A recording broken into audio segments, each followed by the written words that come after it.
Best to answer them. Yep. Okay.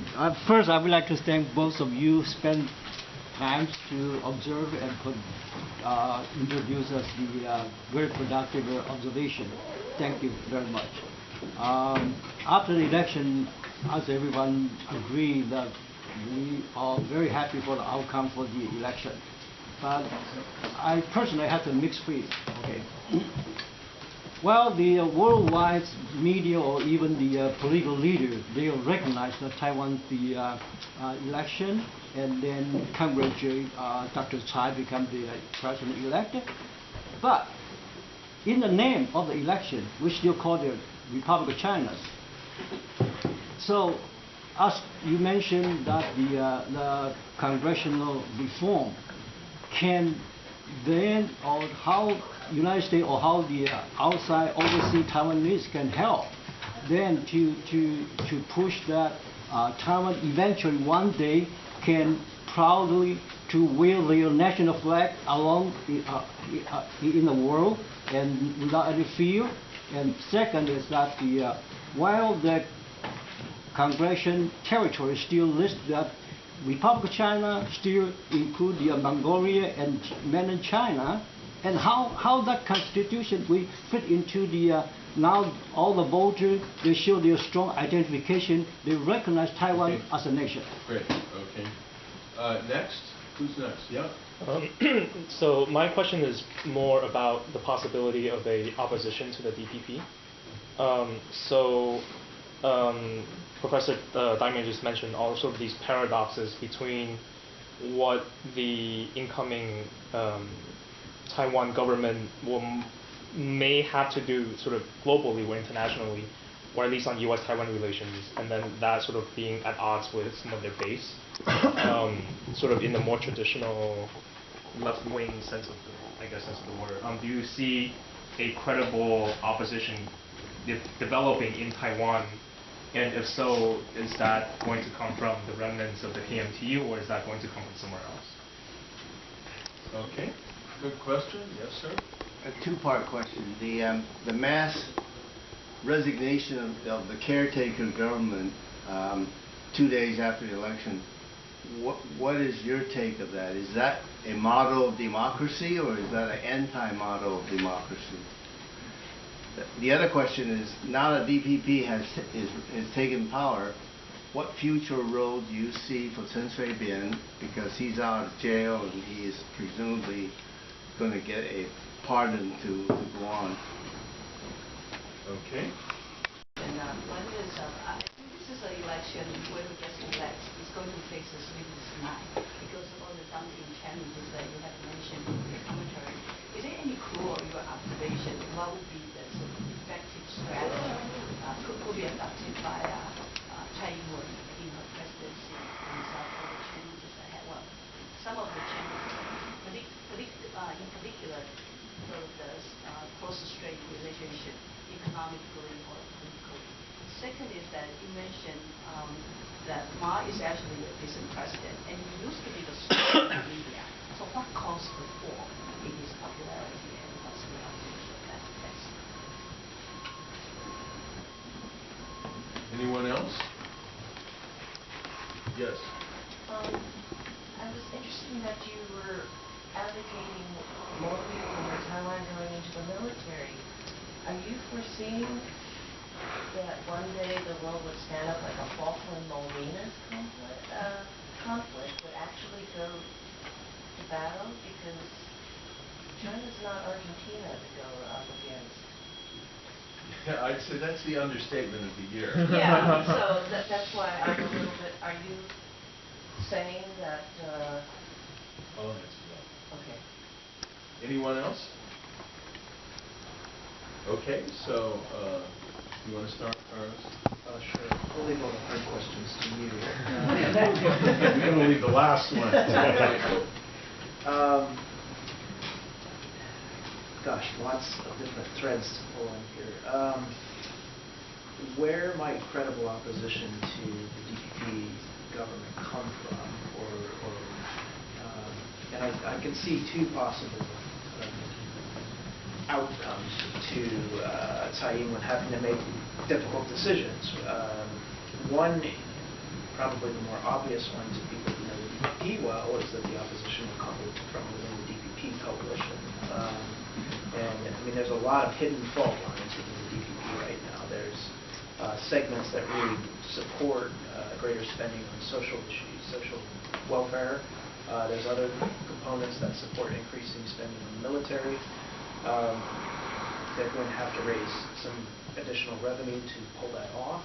And so you probably have to raise things like the capital gains tax, and that will alienate another part of your base. And so I can see a lot of these difficult decisions then causing some fractures within the DPP, and kind of the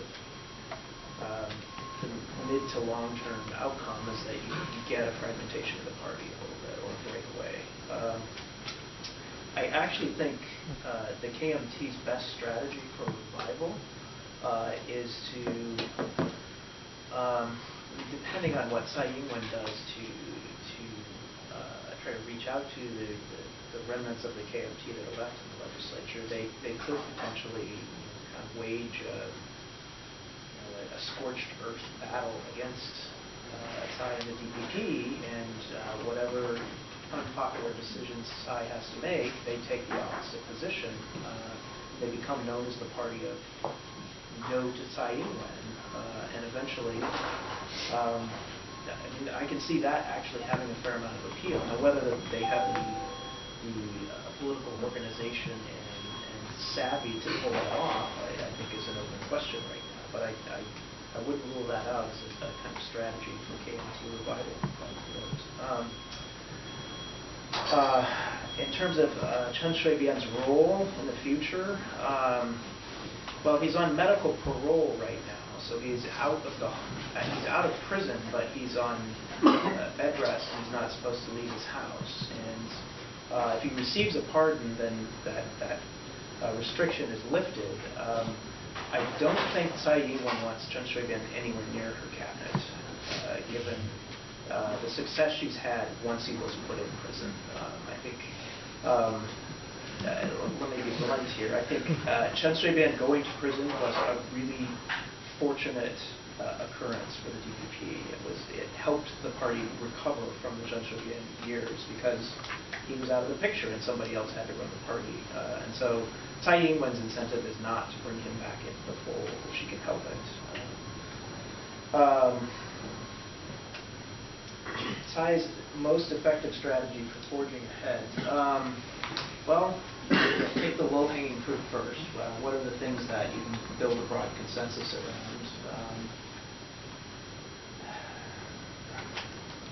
Probably raising military spending is one thing that you could get a lot of KMT support for. I think if she comes right out the gate and goes after the KMT's party assets and tries to kind of lead the charge to prosecute Ma Ying-jeou and does a lot of other things that are clearly attacking the KMT's existence, then the party itself will probably wage a big fight, and that will create a lot of problems for her that she doesn't need. So I actually think if she pursues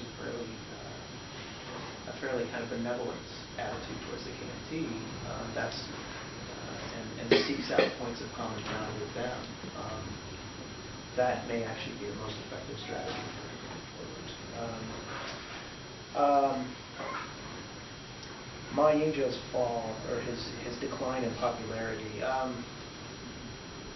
part of it is so let me think in terms of both Ma's personal kind of characteristics and governance style, and then more structural issues. So Ma's personal characteristics, he doesn't have any legislative experience, for one. He's always been in an executive position. He was Zhang Jingguo's English language translator at one point, secretary. Came up through the party in executive roles, Minister of Justice, right. And so from the day he came into office, his idea was to try to hold a big chunk of the KMT at arm's length, make policy with a very small, tight-knit group of advisors in the presidential office, and then kind of deliver orders down the party chain. And that worked for the most part for his first term, but when when his popularity started dropping, he didn't have a whole lot of broader support within the party because he never really reciprocated. He never given grassroots party members much to benefit from. And so I think part of it is in that personal governing style and the I don't want to psychoanalyze it, but the kind of academic or scholarly approach to policy making among a tight group of people who are just trying to hand orders. The more structural issues are there's widening inequality, there's a bunch of other kind of social tensions, and then within the legislature, and we haven't really mentioned this at all, there's a mechanism called the cross-party negotiation. And I don't know if Ma understood just how much of a roadblock this would be to his own attempts to get stuff passed through the legislature. But this mechanism effectively gives the opposition parties a veto unless there is consistent and unified KMT or majority party support for moving stuff through. And so it acts as a way for the opposition parties to filibuster legislation. So there's a structural constraint on presidential ability to get legislation passed on the legislature. Tsai Ing-wen is going to potentially face the same structural constraint. So the biggest question in my mind about a DPP majority in the legislature is whether the current system that is operated under Wang Jinping will change or not, whether it's too deeply embedded in the norms and rules of the institution to be reformed, or whether by simply getting a speaker in there, they can actually move things much quicker through the legislature and more effectively. And that I don't know. It's going to be really fascinating to watch what happens. I think I'll stop there. All the hard questions.